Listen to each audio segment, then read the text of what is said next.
முதல் காலத்தில் எல்லாமே ஒரு கிராமத்துலேருந்து யாரோ ஒரு 4 பேர் சிட்டிக்கு வந்தாங்கன்னா எங்கேயும் ஹோட்டல் எல்லாமே கிடையாது, ரெஸ்டாரண்ட் எல்லாமே கிடையாது. அதனால ஊரில் ஒரு 4 இடத்துல அன்னதானம் நடக்கும். யார் வந்தாலும் அங்கே சாப்பிட்டுக்க முடியும். மனிதன் சாப்பாடு இல்லாமல் கஷ்டப்படக்கூடாதுன்ற நோக்கத்தில் இது உருவாக்கப்பட்டது.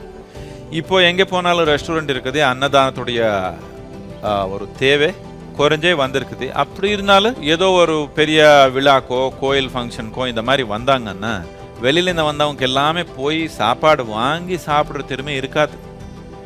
அதனால ஒரு இடத்துல ஃப்ரீயாக சாப்பாடு இருந்தால் அவர் சாப்பிட்டுக்குவாங்கன்றது எல்லாருமே சேர்ந்து ஒரு நோக்கமாக இது செய்கிறதுல ஒரு சக்தி, ஒரு நன்மை இதில் இருக்குது.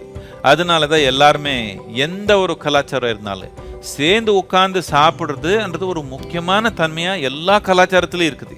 ஏன்னாத்துக்குன்னா சாப்பிட்ற ஒரு அடிப்படையே இன்னொரு உயிராக, தனி உயிராக இருக்கிறது நம்ம உயிராக மாற்றுக்கிறது.